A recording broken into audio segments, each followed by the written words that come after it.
Breaking tonight, the alleged hijacking of a small plane grounds flights at one of Canada's biggest airports. He was doing quite a radical turn at low altitude. I went, wow, I wonder if he's in trouble. An arrest on the tarmac, what we know about the security incident at Vancouver International. The Prime Minister on why Donald Trump's tariffs may be here to stay. I expect that the discussions will intensify between now and the end of the month. And small landlords stuck with bad tenants. We were up $14,000. They just wanted to make a quick buck. Why they say real estate agents are to blame. Here's the things CBC has learned. From CBC News, this is The National with Juanita Taylor. Thank you for joining us. Adrian is away. We are learning more tonight about the alleged hijacking of a small plane that led to flights being grounded at Vancouver International Airport. These images show the emergency response on the tarmac at one of Canada's busiest airports. The RCMP confirms one person was taken into custody after the plane landed safely. Flights are now back to normal at YVR, but the investigation into what happened is just beginning. Jessica Chung takes us through what we know tonight. Social media video shows a small passenger plane landing on the tarmac at Vancouver International Airport, taxiing down the runway, met by several police cruisers, lights flashing before officers are seen exiting their vehicles. The alleged hijacker then taken into custody. The incident grounded planes at YVR, causing delays and diversions. The pilot came on, and then he came on and said, oh, there's no airspace, the airspace has been closed because of a ultralight plane that is not communicating with the tower. Police say the incident started just after 1 o'clock when they got reports that a Cessna 172 had been hijacked from the Vancouver Island area and was entering into airspace near YVR, seen clearly from the ground by witnesses. He was doing quite a radical turn at low altitude. I went, wow, I wonder if he's in trouble. The flight path recorded on FlightAware, a flight tracking website, shows the plane flying from Victoria directly to Vancouver before circling the airport. In an audio recording, air traffic control can be heard warning others of the situation. We do have an aircraft that has been hijacked. Is in the vicinity of the airport with the 172. And just in case anything starts heading towards you, you have the ability to move at your discretion. Half an hour later, police say the plane landed at the airport and officers arrested the lone occupant. The aircraft towed off the runway. YVR says the incident shut down arrivals at the airport for almost 40 minutes. 9 inbound planes were diverted to alternate airports. This is not something that we would experience on a regular basis, but what I would say is that our emergency operations team, our partners, our CMP, we exercise regularly to make sure that we can ensure a safe and secure environment for passengers. Now, the airport says that flights are now operating normally, but there could be some lingering delays, which means to check your flight status if you are traveling tonight. And Jessica, we're also learning more about the plane involved. Yeah, Juanita. So this is a small private passenger aircraft. Now, the Victoria International Airport has confirmed that it is operated by the Victoria Flying Club. Now, as for the investigation, RCMP does say that it is ongoing, but they won't be giving more details at this time. All right, thank you, Jessica. That's Jessica Chung at Vancouver International Airport. A Calgary police officer has been charged with 2 counts of second-degree murder after a fatal slow-speed pursuit in 2023. Aaron Collins is in Calgary tonight. Aaron, what do we know about this arrest so far? Well, Juanita, we know that Calgary police officer, Constable Craig Stothard, has been charged with 2 counts of second-degree murder. Officer Stothard was charged Monday, and he made a brief court appearance today. Now, that arrest comes after a more than 2-year-long investigation following a really bizarre vehicle chase through Calgary. This police chase surreal, starting with reports of a stolen panel van rolling in slow motion through the heart of Calgary, ending with 3 shots fired. 2 men left dead, Wesley Davidson and Levon Fox. More than 2 years later, his family still grieving. There's so many levels of this loss. I can talk about it all day. You know, it's just too. It's really too much. Sometimes it's really hard. You know. Well, despite an officer being charged with her son's death, questions about whether justice will be served linger. That's what I worry about, that the charges are going to be there, but then now the battle begins. Now the real battle begins, because we don't know what's going to happen moving forward. Charges against police in the line of duty are rare. Legal experts say that's because officers are allowed to use deadly force if it's justified. The laying of the charge suggests that the authorities do not believe that the police officer fell within the protection of the criminal code. And Juanita, Officer Stothard is already out on bail. So, Aaron, what happens next? Yeah, Juanita, this story is really, it's far from over. The next chapter, of course, will be the trial of Officer Stothard. That won't get underway anytime soon, but he is scheduled to be back in court on Thursday. Aaron Collins, thank you so much. You bet. As Canada races to hammer out a trade deal with the U.S., the Prime Minister appears to be managing expectations of what that could look like. As Ashley Burke explains, before a cabinet meeting to discuss the trade war, he hinted tariffs could be hard to avoid. With the clock ticking down to reach a deal with Donald Trump, the Prime Minister is now publicly lowering expectations. I expect that the discussions will intensify between now and the end of the month. His government has said its goal is to have all tariffs lifted. But now Mark Carney's clearest indication yet, a tariff-free deal might not be in the cards. In French, Carney says there's not a lot of evidence right now that the U.S. is willing to reach deals with countries without some sort of tariffs in place, and that Canada wants to stabilize the situation amid Trump's global trade war. We have tariffs going on because we want tariffs and we want the money coming into the United States. We've seen no deals to date where another country has been able to secure a tariff-free environment. This trade lawyer points out that even the UK, which has a trade deficit with the US, accepted a deal with a 10% baseline tariff.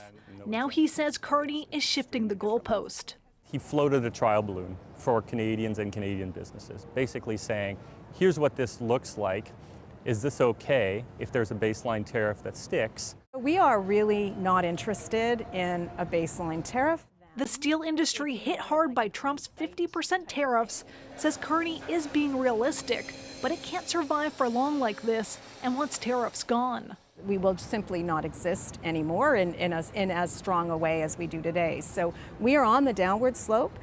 We can now confirm that as of May, we have lost 30% of Canadian production of steel. So that's nationwide. The Conservative leader is also weighing in, saying Carney is now conceding that American tariffs will be part of an eventual deal, despite the Prime Minister saying he wouldn't back down from Trump. Ashley, Trump extended the deadline for a deal to August 1st. Do we have a sense of where talks stand? Well, Juanita, in a phone interview with the BBC, Trump said he thinks negotiations with Canada are going to work out very well for the U.S. But when I asked the Prime Minister if a deal is within reach by that deadline, he didn't answer directly and instead said he expects talks to pick up and vowed to continue to stand up for workers. Carney is expected to discuss all of this with premiers when he meets with them next week. Ashley Burke reporting in Ottawa. There's new evidence tonight those U.S. tariffs are helping drive up the cost of living in this country. Canada's inflation rate rose to 1.9% in June, fueled by higher prices for vehicles and clothing. That's up from 1.7% in May. Nisha Patel shows us how all that is weighing on Canadian shoppers and what it could mean for a potential interest rate cut. On Queen Street in Toronto, shoppers are finding less bang for their buck. You could usually buy like a plain white tank top for $15 and now it's like 30. StatsCan says the inflation rate rose slightly to 1.9% in June, fueled by the ongoing trade war. Consumers are paying more for goods like clothing and footwear, as some businesses facing tariffs pass on higher costs. I have to sort of think twice about the cost and whether or not the value is worth it. New vehicle prices are also on the rise, up more than 5% compared to the same time a year ago. We are currently paying a 25% tariff on everything that we bring in from the United States. We have chosen to absorb most of that internally. Gerald Miller owns 4 Lazy Boy stores in the Vancouver area. Canada's counter tariffs are raising his costs, and all the uncertainty is weighing on his business. People are they're leery to spend money, so we're not seeing as many customers in the store. And, it's really affecting our sales. While grocery costs aren't rising as fast as they once were, shoppers may not be feeling much relief. Coffee prices have risen at their fastest pace in 30 years. Meat prices, the rate of increase is moderating somewhat, but they're still strong. In the U.S., inflation hit its highest level in 4 months. In Canada, while overall inflation is on target, the central bank still has reason to be concerned. The reality is when we take out some of the more volatile items like gasoline, the Bank of Canada's so-called core measures of inflation are pretty much stuck around 3%. The inflation report will likely push the Bank of Canada to hold interest rates steady later this month, and the chance of a rate cut in the fall is now also lower. Nisha Patel, CBC News, Toronto. A fast-moving, out-of-control wildfire on Newfoundland and Labrador's Bona Vista Peninsula has destroyed a small community of cabins. The moment of devastation captured by a passing boater as one after another cabins burst into flames. All these cabins are use propane stoves, and you could hear propane tanks exploding. It was like bombs. The wildfire, which began Monday afternoon, doubled in size overnight, growing to roughly 1,200 hectares. While it appears everyone managed to flee before the flames arrived, not many of the structures remain. In one cove, there's 21 cabins, and there's 2 left. Crews continue to battle the blaze from the air, but the flames have started moving away from the communities towards the water. Wildfire smoke is drifting over Montreal tonight. This comes as the city was named one of the most polluted in the world by IQ Air, a company that monitors air quality. Environment Canada has issued an air quality statement for Montreal. Wildfire smoke has also triggered air quality alerts in other cities across the country. Flash flooding in the U.S. Northeast killed at least 2 people in New Jersey and flooded parts of New York City's subway system.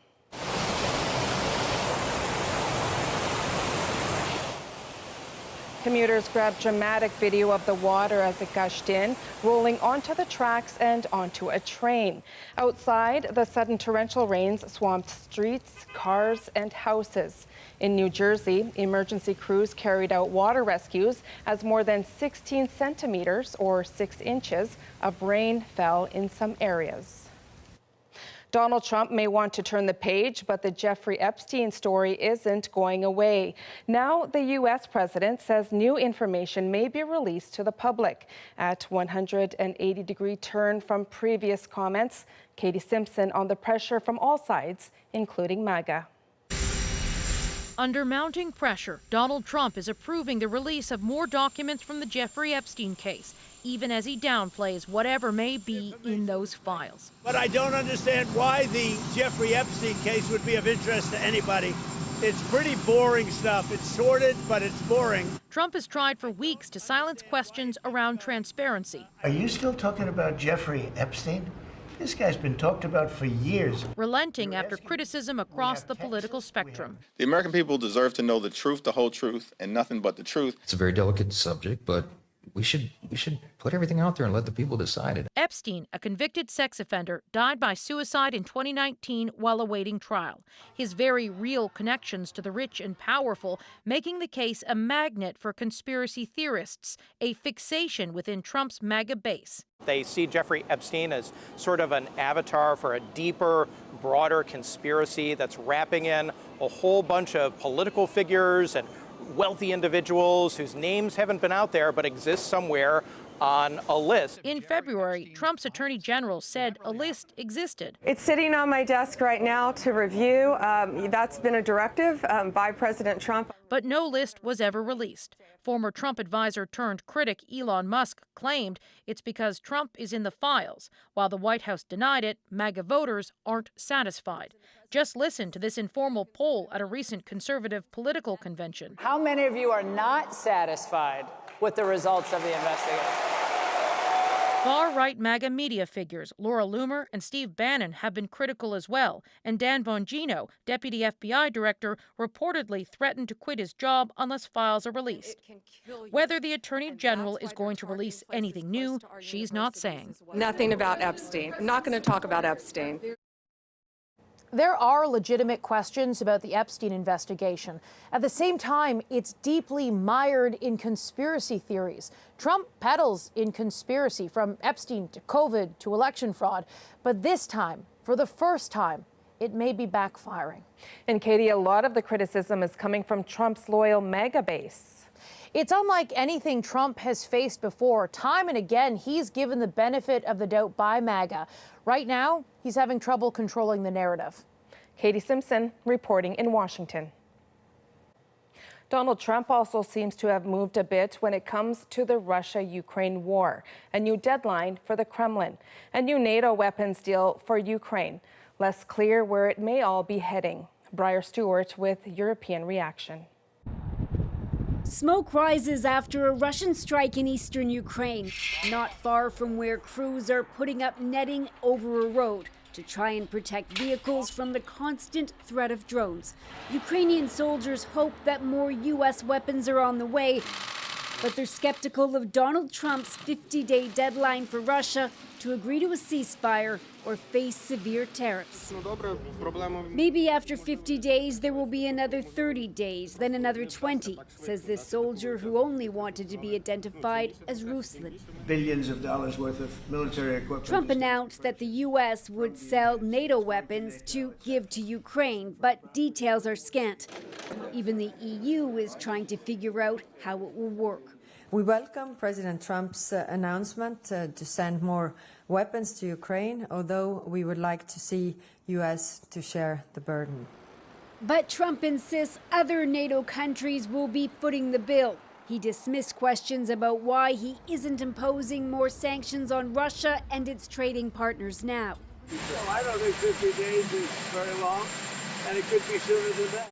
Russia's foreign minister Sergei Lavrov seized on Trump's track record of changing his mind, mockingly saying the deadline used to be 24 hours and it was 100 days. We've all been through this. It's difficult to see this as being a step change. This defense expert says the lack of specifics is concerning, as is the delay for more punishing sanctions. He's talking about another 50 days. Well, Putin will use all of those. He will use at least 49 of those days to keep attacking Ukraine. He says the promise of more Patriot missile systems will help, but they aren't really effective in defending against one of Ukraine's most pressing problems: the hundreds of drones being launched by Russia nearly every night. Briar Stewart, CBC News, London. A high-profile fight over a flock of ostriches is now in the hands of the Federal Court of Appeal. It's been a long journey. Why the case has gained international attention. Capping a successful mission to the International Space Station. And we have splashdown of the AX-4 crew back on planet Earth. And a marmot with an attitude. His expression was very neutral. Like, what are you looking at? We're back in 2.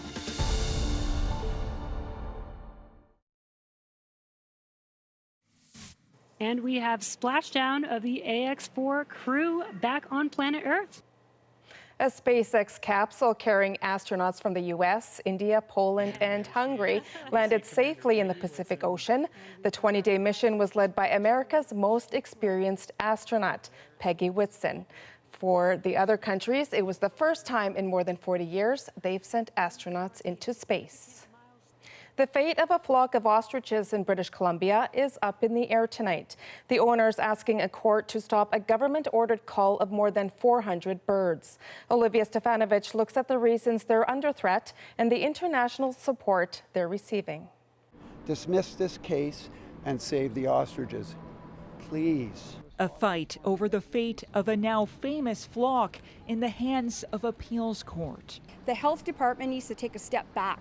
The owners of some 400 birds seeking to stop the Canadian Food Inspection Agency from destroying them. It's the loss of not only livelihoods, it is the loss of almost 400 souls that don't deserve to die. The cull was ordered following an avian flu outbreak at the Universal Ostrich Farm in BC's West Kootenays last December. Dozens of birds died, but hundreds survived. The call to spare them attracting attention across this country. Including this past weekend from convoy organizer Tamara Leach. I'm horrified by the idea that they're going to kill these animals. Support as well from senior members of the Trump administration, Robert F. Kennedy Jr., urging Canadian officials to study the bird's immune response to avian flu. Dr. Mehmet Oz offering his ranch in Florida. They have many more years to live. But the federal government says the cull must stand. I certainly, obviously feel sorry for the farmers and that, but we also have the economic side to this. If that area cannot be declared by CFIA as an influenza-free area, then there would be some trade barriers on Canada. The specific type of avian flu detected caused a human infection in Ohio. Yet there are high-profile calls for leniency. What's hard to watch is a lack of discretion and ability to evaluate case-by-case scenarios. After 4 hours of arguments, the Federal Court of Appeal reserved its decision, leaving the fate of the ostriches in limbo. For now, they live another day. Olivia Stefanovich, CBC News, Ottawa. CBC News has spoken with a series of small landlords with a warning about finding renters through realtors. They gave you the fake documents, they gave you the fake credit score. Everything was fake. Who's actually on the hook when bad tenants move in? The 2025 Emmy nominees have dropped and some big names are making a big splash. If we let this happen to Miss Casey, who's going to step up when it happens to us? The National breaks down the stories shaping our world next.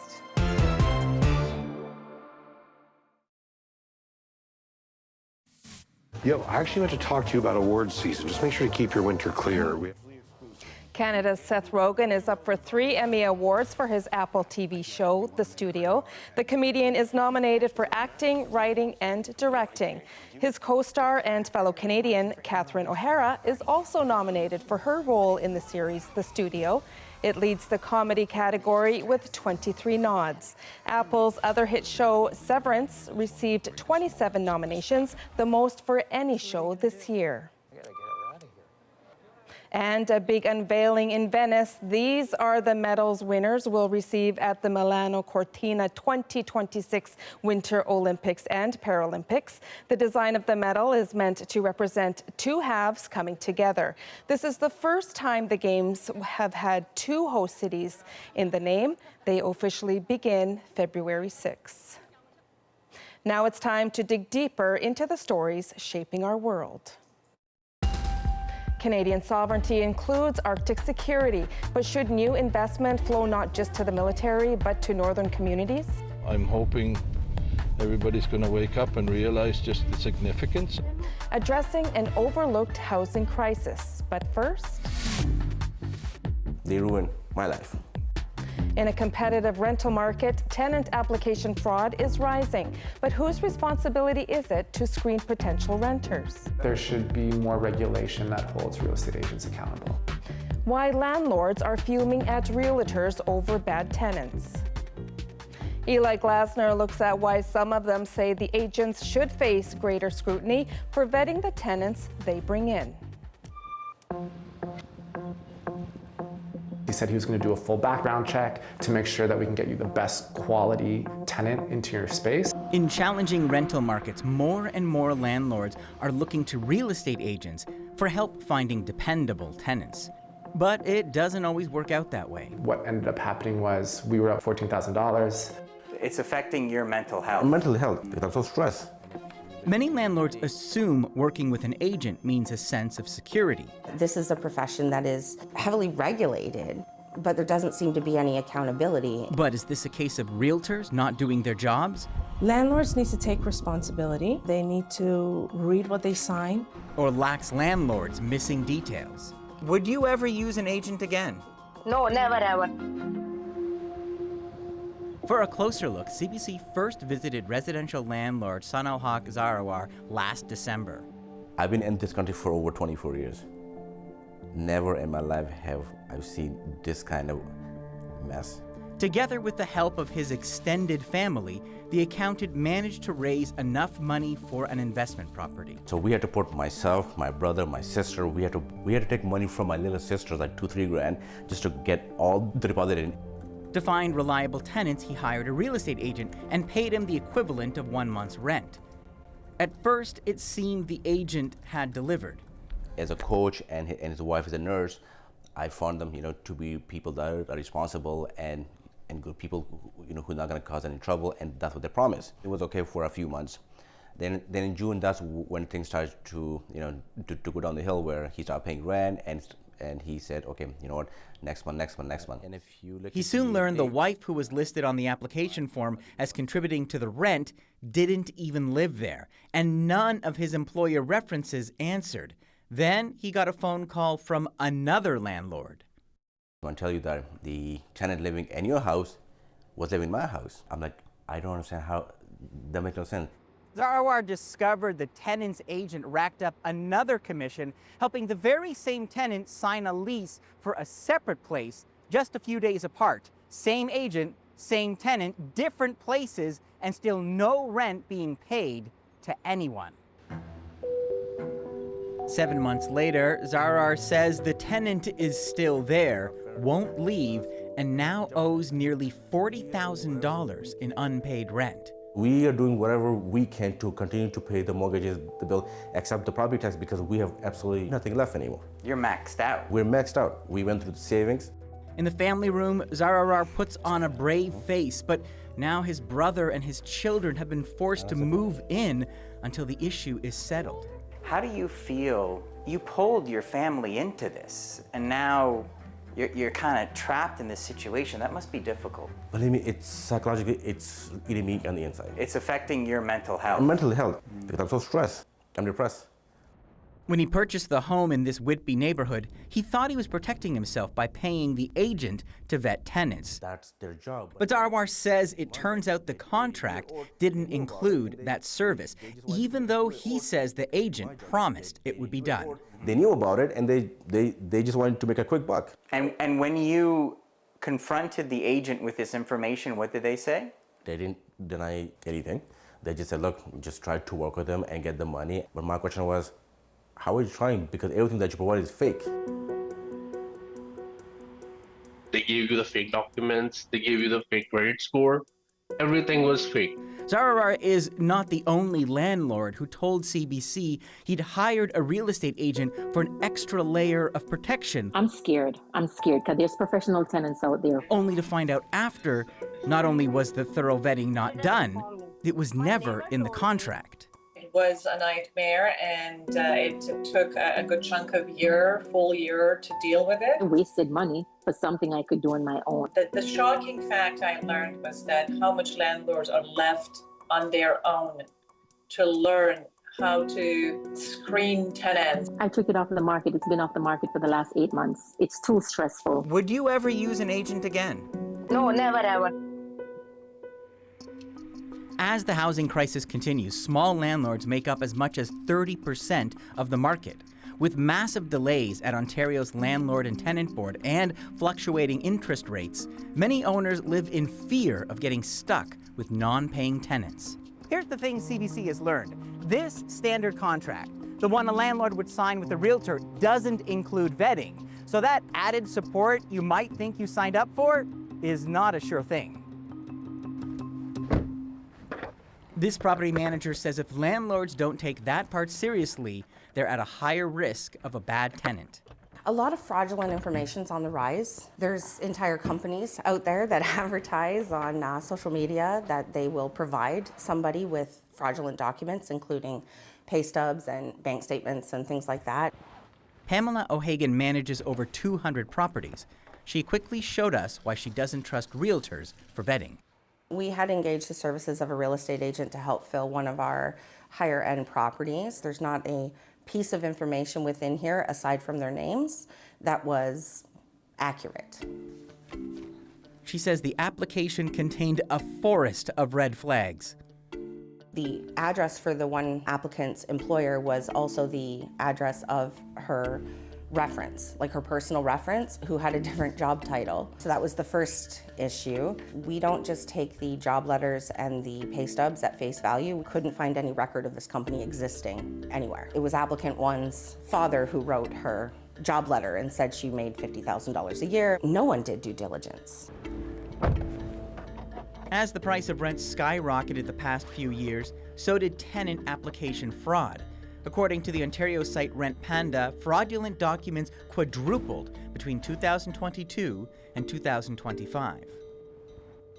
There is a certain level of trust that people take when they're dealing with real estate agents, when they're licensed, and that this is a profession that is heavily regulated, but there doesn't seem to be any accountability if nothing is vetted properly. If you have a problem with your agent in Ontario, you can complain to the Real Estate Council of Ontario, or RECO. When CBC News contacted the regulator, they said they've received some complaints about vetting, but don't see it as a significant trend. But since CBC began investigating this story in December, they have since acknowledged there may be some confusion about the standard forms used in rental transactions, and they say they're now increasing communication with members to address the issue. So let's get started, everyone. That confusion is why this paralegal is teaching agents where their responsibility lies. As realtors, Since 2020, Beta DeLisi has been hosting seminars at realty brokerages. Last fall, she began focusing on vetting. landlords should be pre-qualified. The reason I'm talking to you guys is because it's common practice that 99% of agents pre-qualify. So where do landlords get the idea that agents will vet or pre-qualify tenants? She says sometimes it's the agents themselves. Mainly, the impression comes from either the agent saying, I will provide you with a AAA tenant, or I will pre-screen prospective tenants. On term number 8 specifically, there's actually nothing in the listing agreement that outlines the realtor's role in pre-screening. Here, where it says landlords need to take responsibility. They need to read what they sign with the listing brokerage. They need to get involved with pre-screening and pre-qualifying. At the end of the day, that realtor is hired to, again, list and market the property. When that realtor's job is done, that landlord is stuck with that tenant. He said he was going to do a full background check to make sure that we can get you the best quality tenant into your space. I think that's pretty much the main reason you hire a real estate agent. Commercial landlord Misha Hamara learned the lesson the hard way after a tenant signed a 5-year lease and then ultimately never moved in. Our tenant ghosted us. We reached out over and over again, and we didn't get any responses from them. But Hamara was stuck paying his agent the value of 5 years' commission. He says the contract should match the verbal promise. Legally, they might have protected themselves from a situation like this, but I think there's a larger moral or ethical question here at play. I think that there should be more regulation that holds real estate agents accountable. The fact is, under the current regulations, if an agent is found in violation of the Real Estate and Business Brokers Act, they could be charged a fine, which is paid to RECO. Remember Zarawar and the agent who placed a tenant in 2 different homes? He says he tried calling RECO. And when I called them, they basically said, look, we found no evidence of this agent doing anything wrong. While RECO says some of the agents who received complaints will undergo new training on verifying tenants, it's small solace for this landlord living with the aftermath. they ruined my life. So now I'm stuck with it, dealing with this tenant for over a year now. He's still on my property. Property that you had dreams for, that you had plans for. Those dreams are shattered. Those dreams are now nightmares. An important note, we did reach out to all the real estate agents and tenants involved in this story, and of those who got back to us, no one wanted to comment. And Eli, landlords are being cautioned to vet tenants themselves, but what does that really entail? It's very much one of the messages from this story. There's a lot you can do and should do. And so, for example, call the previous landlord and then call the landlord before that. Call the employers yourself. Spend the money on a credit check because that's how you can uncover fraud. You can even go to a website like openroom.ca where you can enter the name of a prospective tenant and see if they have court orders against them. Lots of homework, but well worth it. Yes. Thank you, Eli. My pleasure. A severe shortage of housing in Nunavut communities is prompting renewed calls for immediate action. We're in a third world state with the infrastructure that we have. The hope new attention leads to new investments.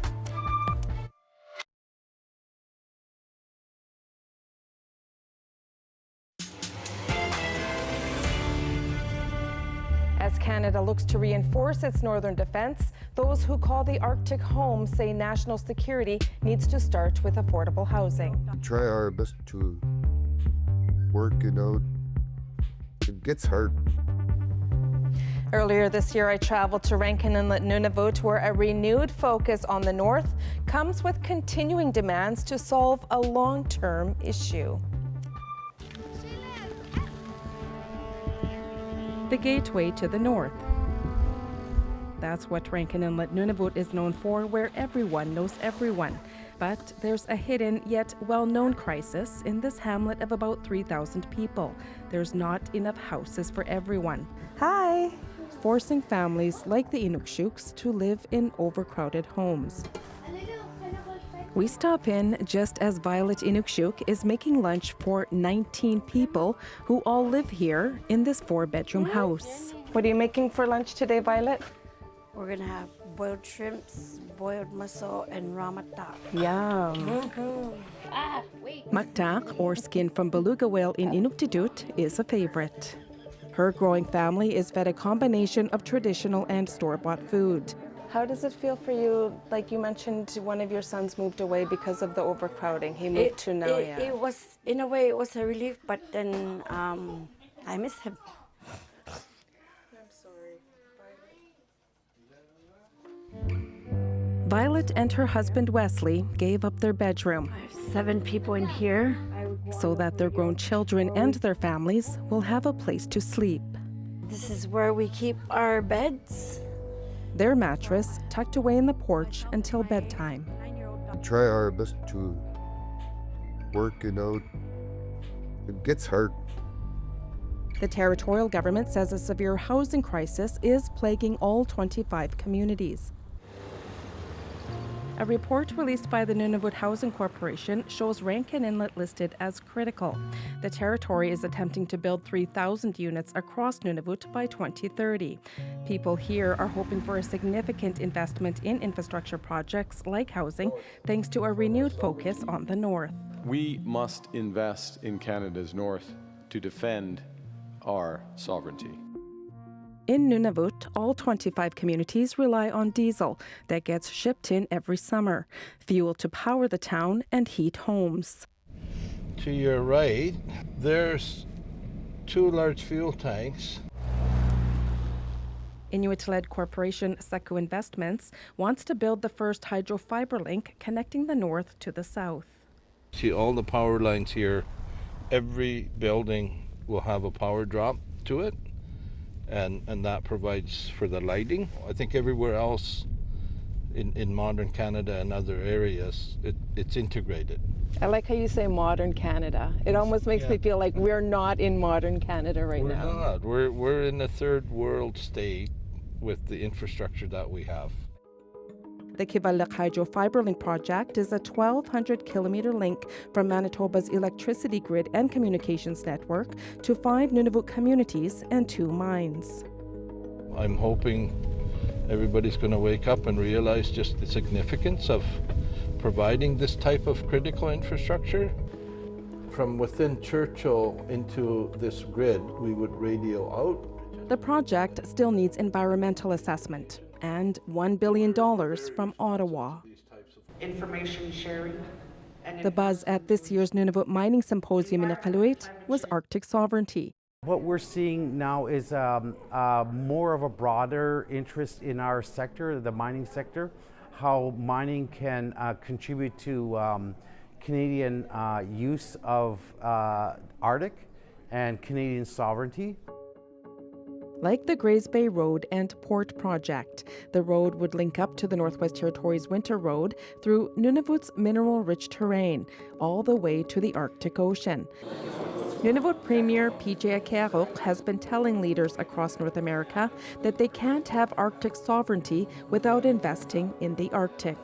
Now, I think Canadians are waking up to the reality that the North is a vital part of the country, and that we are Canadians, just any Canadian is in southern Canada. This is a go-to house place.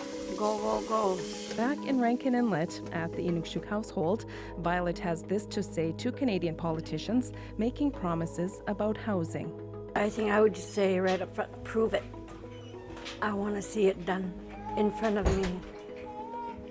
Show me now. And since this story first aired in April, the housing situation for the Inukshuk family hasn't changed. All 19, including the adult children, are still living in the same house. Next, a photographer spots an unusually large marmot. He honestly looked sort of annoyed that I was taking pictures of him. Her reaction to the rodent in our moment.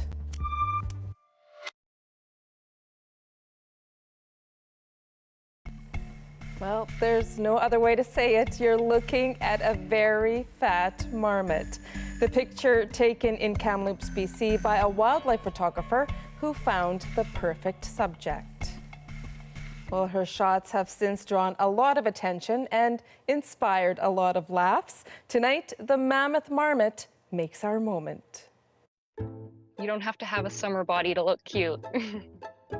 On my free time, I have quite a large camera lens that I go out and take wildlife photos of just as a hobby. So I was just circling this one particular pond and I gasped because I don't think I've ever seen a marmot quite that fat before.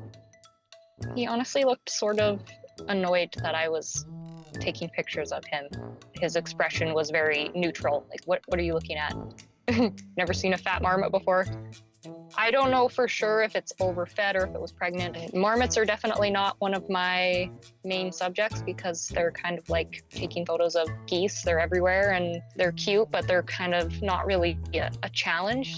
I posted it on a local photography group, not expecting much to come from it. When I tuned back into Facebook, I was at like 3,000 likes, and I'm just shocked that this funny little picture got so much attention. You have to wonder what goodies this marmot has been coming across. And thanks to the photo, Borth has quite the following now, and she hopes they will stick around to check out her other wildlife photos too. And the marmot, of course, is set as her phone's background. Well, thank you for being with us. You can catch the show anywhere, anytime on the free CBC News app and subscribe to the National's YouTube channel. I'm Juanita Taylor. Akagutdaw. Take care.